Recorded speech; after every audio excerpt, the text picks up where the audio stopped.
Vodcast intended for entertainment and informational purposes only. The advice, discussions, and interactions provided during this program are not a substitute for professional therapy, counseling, or medical services. The host is not a licensed therapist, counselor, or healthcare professional. Sorry, Peanut, it's true. If you are experiencing a mental health crisis or require professional assistance, we strongly encourage you to seek help from a qualified healthcare provider or contact a local emergency or crisis hotline. By engaging with Peanut Better, you acknowledge that the content is for entertainment purposes and agree to hold the host and production team harmless for any decisions or actions you take as a result of the content provided. If the cleric dies, who will keep the party alive? A better world starts with you. Please take care of yourself.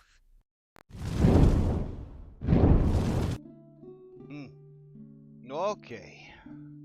So, with that out of the way, here we are.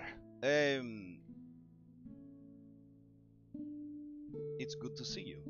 It's a new year, and in the new year, everyone and everything is fresh and new, and you can leave so much behind.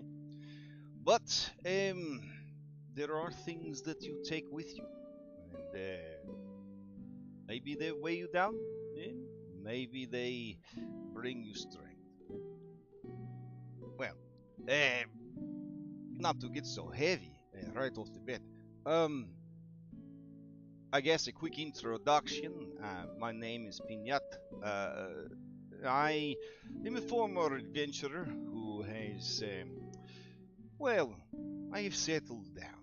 I've decided that it's time. It's time for me to focus on other things, do other things, and live a life that is maybe not constant danger and, well, you know, a quiet life. So, one of the things that I have found some joy in is helping other people. And one of the best ways that you can help someone, I think, is just to listen. And, you know, maybe if they have questions, you help them find answers. So, I talked to my friend Chamomile, and I mean, she said that there was nothing really going on with this channel. I mean, some tabletop games, storytelling, that sort of thing. She asked me if, you know, if I wanted to give it a shot, and so here I am. I'm a bit nervous. I've talked to other streamers. They say that even if you look and you see that there's no one there, to remember that you are not actually speaking into the void. People will find and watch the content later. Maybe they will find some joy in it, and then eventually there might be someone out there who is listening. So, I am going to pretend that there are many people here to listen and to talk, and we'll go from there. Alright. That part made me a bit nervous, but it's okay. So, how this was going to work is I was going to ask people, hey, is anyone in chat have anything they'd like to talk about? Does anyone have any questions they need answered? I have this little chat box here that would fill up with comments and questions and, you know, discussion, if we had some. Well, this is, but I do have questions that I gathered up ahead of time, just in case I need them. And yes, well, I think that we will hit up those questions. All right, let me see.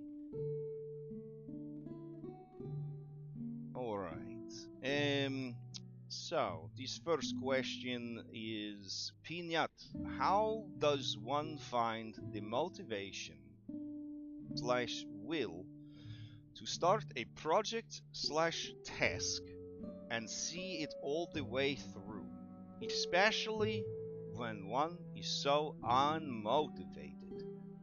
Oh, alright. Um, hmm, this is a very big question. Alright, let's see. Let's break it down. They feel unmotivated. That's understandable. And then, let's see. They want the motivation to not only start the task, but see it all the way through. Alright. Yes.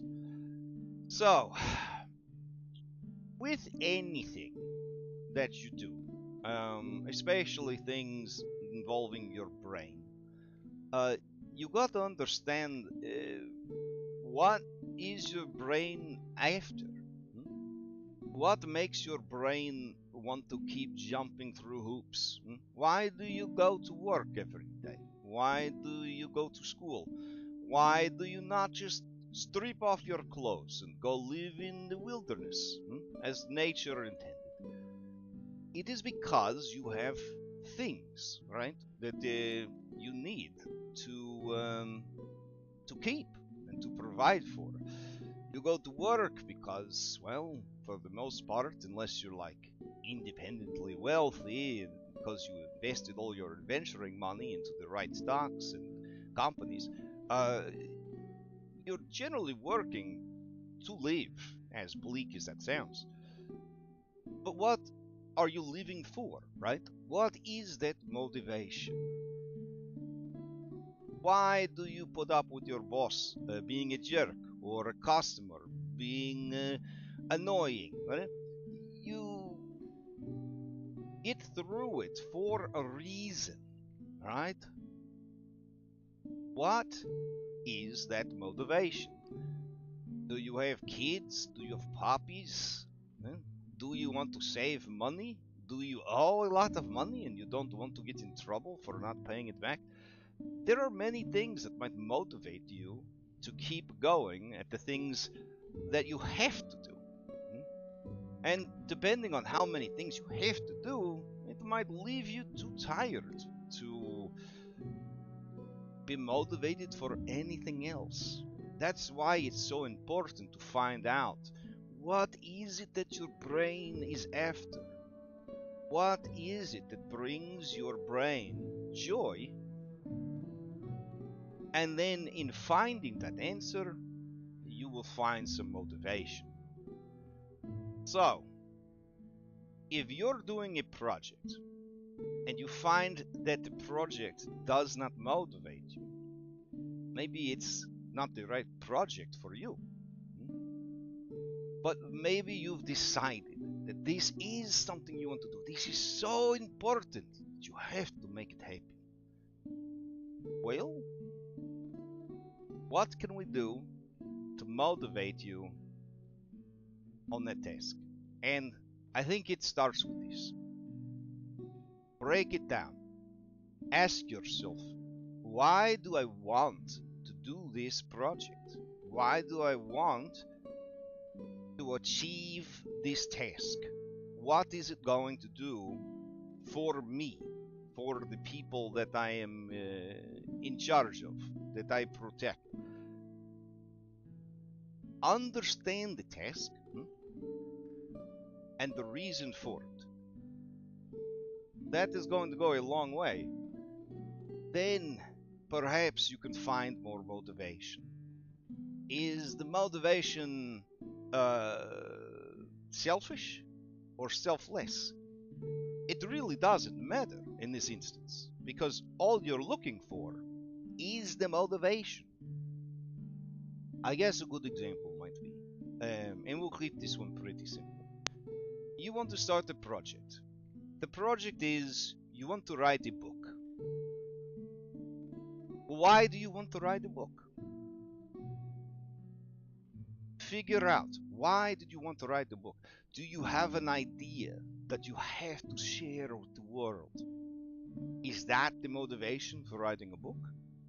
Is a book the only way to share this idea with the world? Do you want to write a book because you love books and this will be your contribution to the literary hobby? Is this the only way to do that? Right? I don't know these answers, only you do. But understanding why you have a task, why you have a project, and what you're going to get out of it, that is going to help you find that motivation. And if it is not a task or a project that is required for your safety and the continuation of life, I mean, maybe it's not the right task for you. The worlds are massive. There is so much to see, to do. So do not feel like you have to do something that you don't actually have to do. And understand that there are many ways to reach the finish line. It doesn't have to be exactly the way you thought it was at first to reach the end. Anyways, that's what I think about that question. Alright. Let's see. The next one. Peanut. Why did my wife leave me? Oof. Ah. Let me see. Peanut. Why did my wife leave me? Well, this is a very broad question. I will not give away the question asker's identity, but I am going to say in this instance, the reason your wife probably left you is you have too many wives. The key to a successful polyamorous lifestyle is making sure that everyone is on board. I know for a fact that many of the women you consider to be your wife might not even know that you feel that way. And also, if they did, they might not want you to have any other wives. So that's probably what happened there. Yes. Next question. Let's see. These are all elephant questions, which I don't know if, I mean, as a Loxodon, I understand that we have many things in common with the elephant, but we're not actually elephant. It's like human and the monkey, or cat folk and actual cat. I mean, it's just that's like asking Tabaxi, do you poop in the box? I mean, but I'll read them anyways, because I said I would answer any questions. So let's go. Since elephants have a matriarchal family structure, where would you fit into your community, and do you listen well to your matriarchs? Well, let me tell you. In Loxodon culture, we do. Thank you, Jabberwocky. I feel a bit awkward with this because, yes, in Loxodon society, we do respect our elders, and not necessarily matriarchs only, but Peanut has always been very polite and very respectful of his elders, especially the elder ladies, because they're very big and very tough. Where do I fit in Loxodon society? I think I have traveled very far, and I have experienced a lot, and I have seen much, and well, it has made the world I started in feel a bit small. Um, my family is very pious. There is a lot of religious activity. I was raised to be a cleric, but I could never find it in me to be subservient to any other being in that sort of way. I found that there was a beauty in the power to nature and to friendship and to order, but not to any particular god. I think that that does not sit well with my family back home. Uh, but I do think that they understand.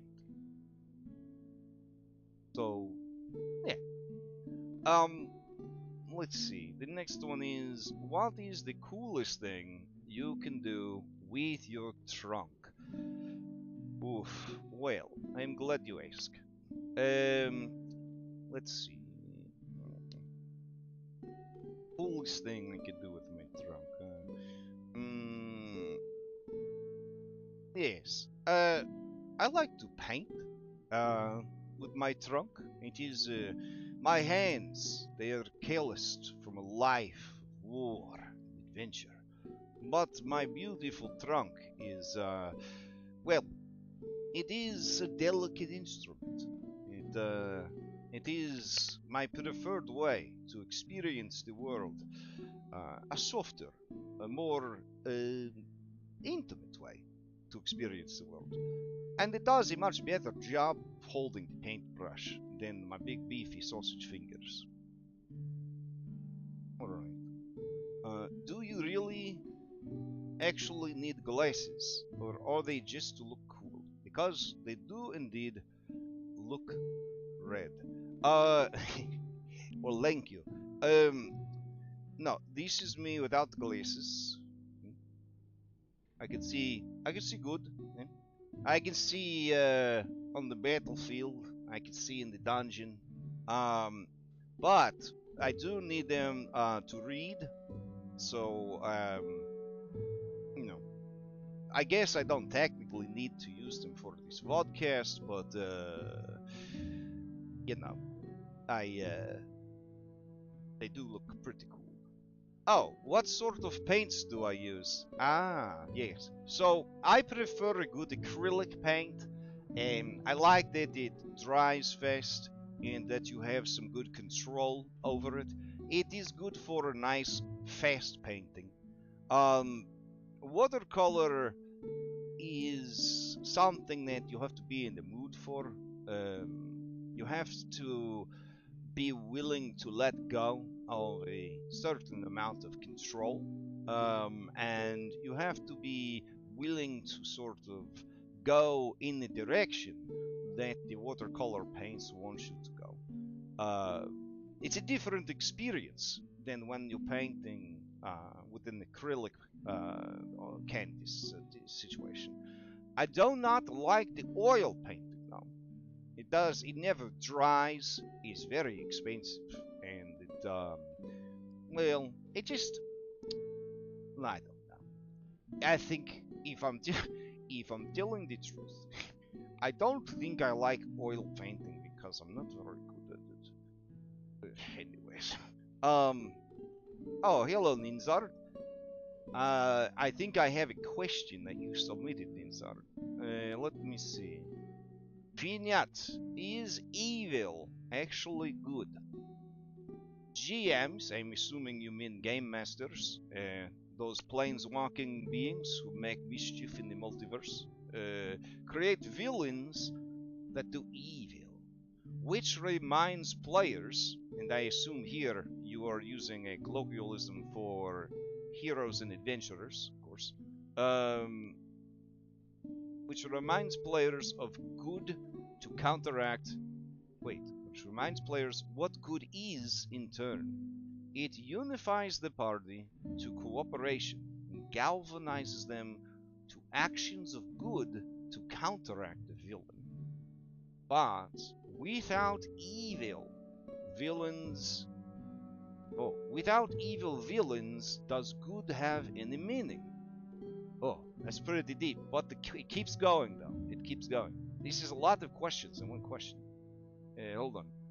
Would the GM need to create evil if not for the sake of good?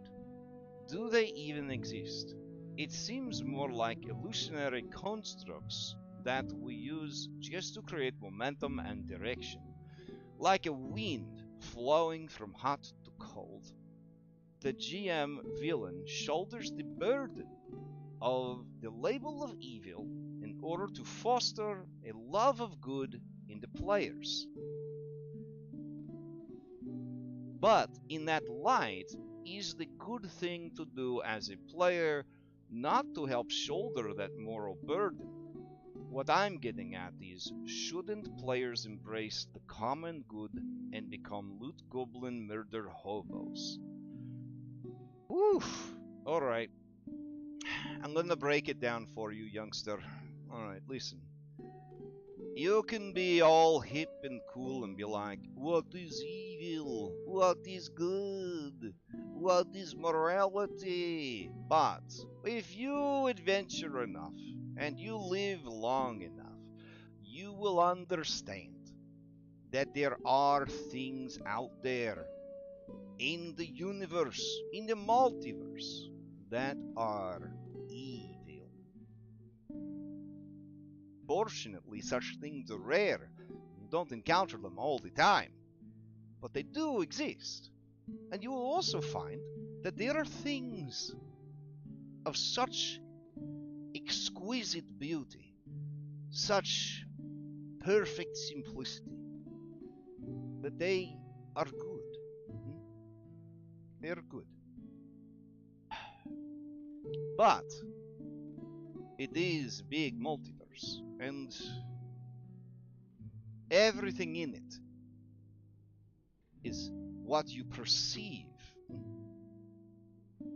Good and evil, outside of those extremes, it is very much a societal decision. Some culture, the most respectful thing you can do when someone dies is to eat them up.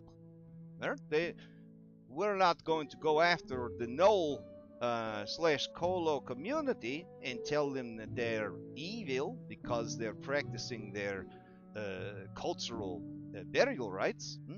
But for others, the consumption of the flesh of the dead, that is evil. And for other cultures, the consumption of any meat at all is considered evil.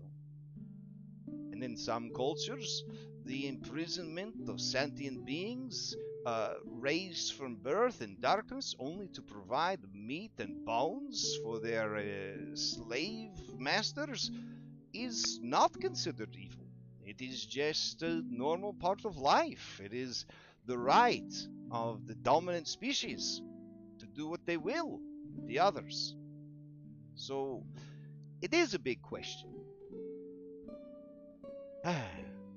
Now, you say that GM creates villains, and that is true. But the villain is not necessarily an agent of evil. A villain is opposed to the heroes.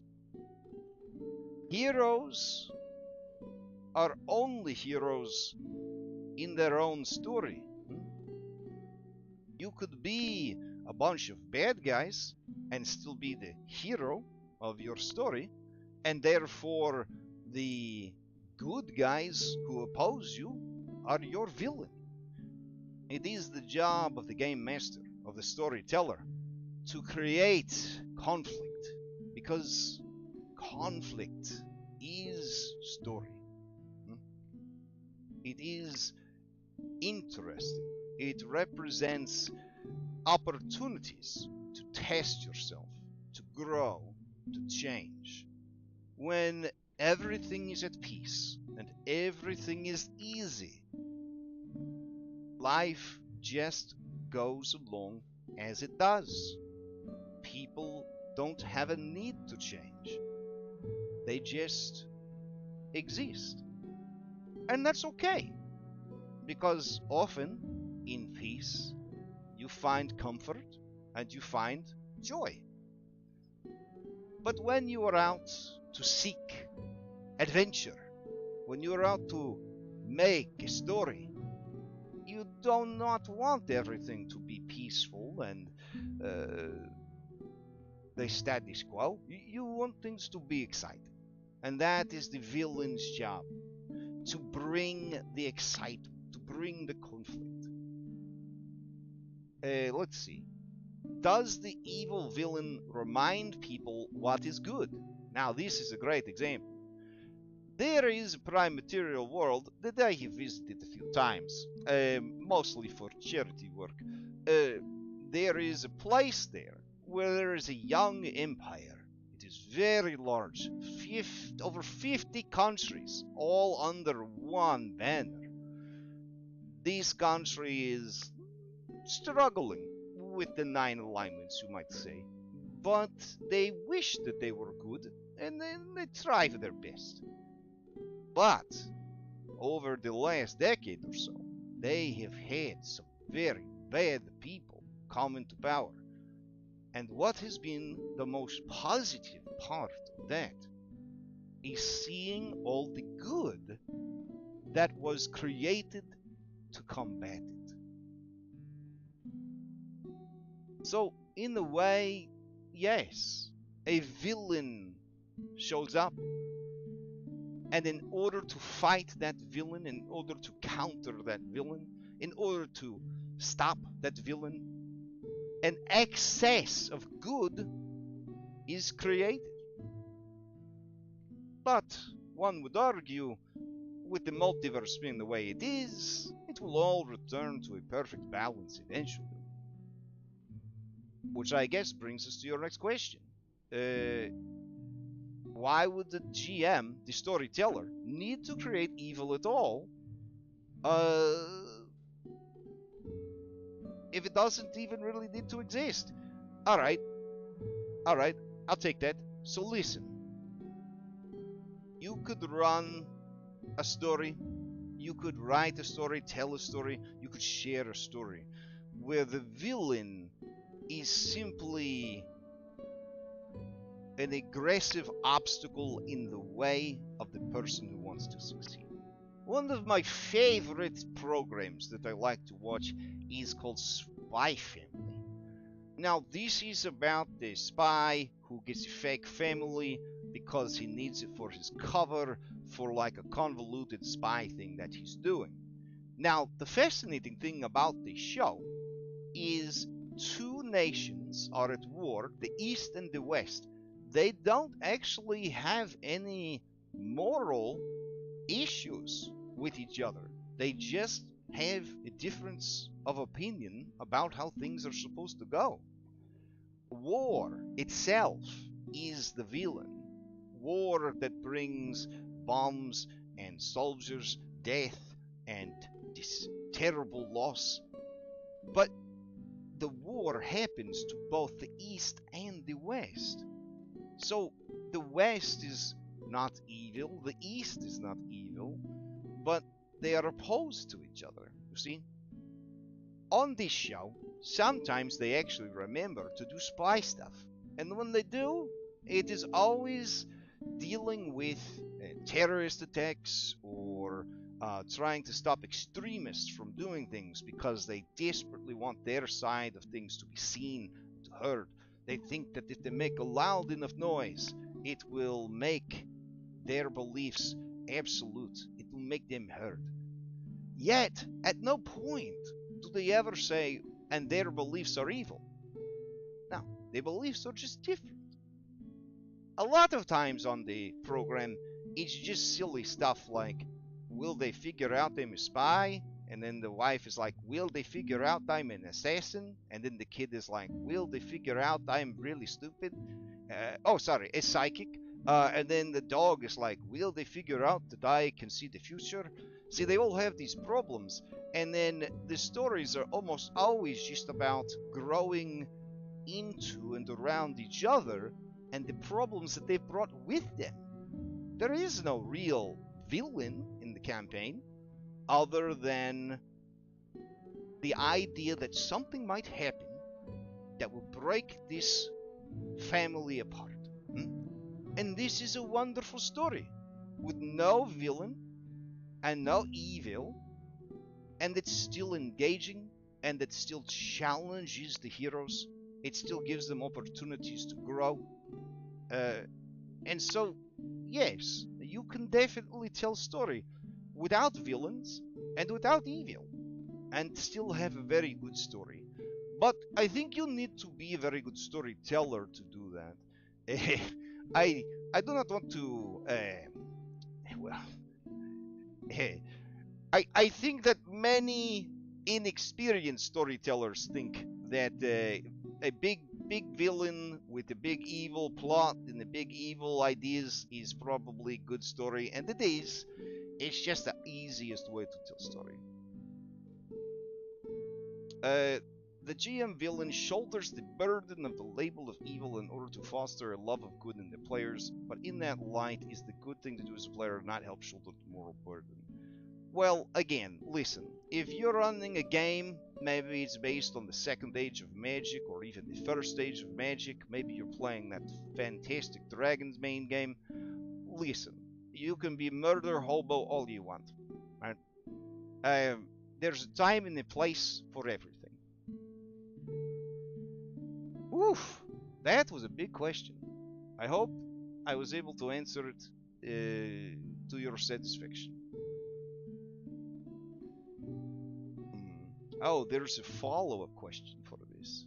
It says, Peanut, somewhat in line with the previous question, is there a way to be an evil player character, so hero, and not feel like, oh, this is a potty word, and not feel like a jerk to the other players at the table? Huh. Well, obviously, and this is always the reply for these kind of things. This is all about communication. Mm. It's like when you're role playing, you need to be aware of the other people, because it's a group activity.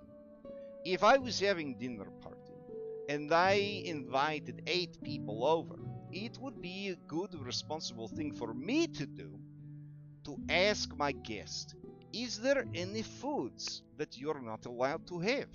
Are there any things that you do not like to eat?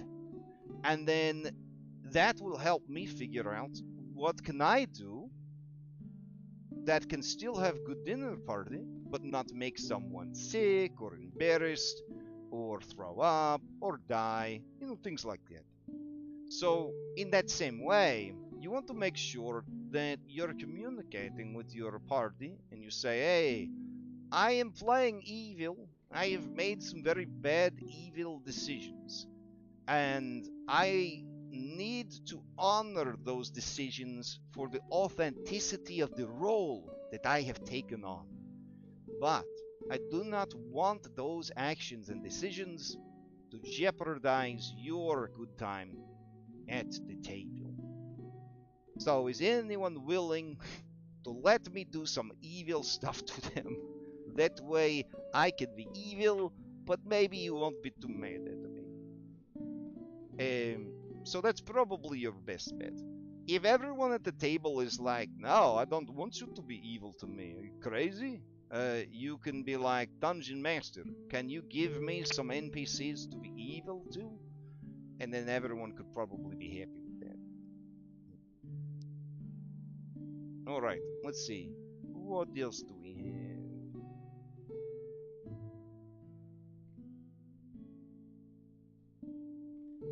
Peanut, describe your perfect date. Perfect date. Hmm. Well, I like my dates to be sweet. Yeah. Hmm. I do prefer them dried a bit. Um, Not super dry like a raisin. I still want them to be a little moist on the inside. What else? Hmm. I guess I would probably like my dates to be served with like a syrup, maybe. That would be pretty good. Yeah, yeah, that would be nice. I think I would like that a lot. All right, that's a weird question.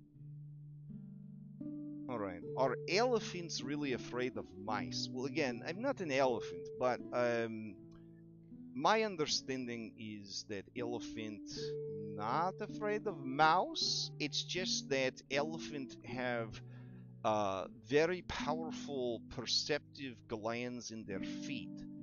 So in like game terms, elephants have tremor sense in their feet. They can actually sense things up to like 1 mile away through their feet. So like something that is small and hard to see, but is still kind of messing with their tremor sense to their feet.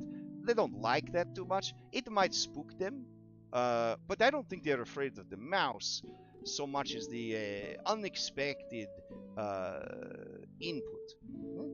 I hope that makes sense for you. If only I had tremor sense through my feet. But I think that might be kind of distracting. You'd be like that Peter Parker kid, always hearing things that you didn't want to hear and like freaking out about the littlest things. Yeah, it's probably good I don't have that.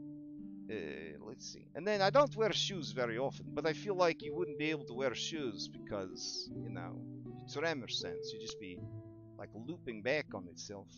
Like, I sent some shoes. Yeah, I know. You put them on yourself, but let's see. Do you have any famous cousins? Hmm. Famous cousins.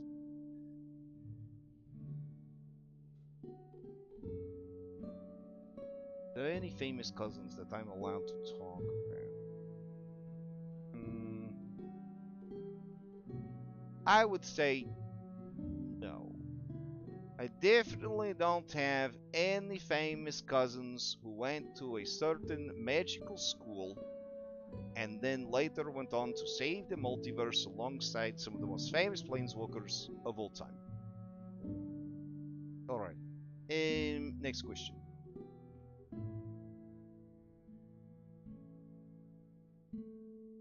You look like you make a rocking martini. Do you prefer a martini? Well, I try not to drink alcohol too much. I know. But I like to basically stay in control of my mind. And, the calories. I'd much rather have tasty dessert instead of alcohol. But alcohol in your baked goods? Oh, yeah, that's good stuff. Uh, I don't mind a nice rum cake. Oh, yeah, that's good. As far as drinking a martini goes, if it had lots of olives, maybe like the whole cup was full of olives, that'd be pretty good. Mm-mm. Let's see. Oh, we're almost out of time. Let's see. We have another question. What is your preferred method to eating peanuts? Peanut butter, roasted with honey, fresh out of the shell, with no salt, Reese's peanut butter cup. Why is this way better than the others? It's pretty good. And I'll be honest, I don't mind the Reese's peanut butter cup. I won't say no. I won't say no to a nice Reese's peanut butter cup. Um, but how do I like peanut? Hmm. I like a good peanut butter cookie. I think that's good. When you take the fork and you make the little squares on top, press and then turn, press again, little squares on top. You sprinkle a little sugar on top of that guy. It's pretty good. Peanut butter cookie. I think I might get one after this show. Sounds pretty good. Okay. Let's see. Do we have any other question? Oh, here we go. Peanut. What is best in life? That's another big question. I know the classic answer that Mr. Conan came up with, and it's pretty good. I think that what is best in life is accepting yourself. Yeah. I think if you can look at who you are and think to yourself, yeah, that's pretty good. I think that is what is best in life. Well, anyways, it is time for us to end. We will meet back up next week, I guess. It was nice to see some people show up in chat, and hopefully we will have more questions to answer and more discussions to have next week. Till then, I hope everyone has a wonderful night, and take care of yourself. I think it's this button right here. We go. I think I did it.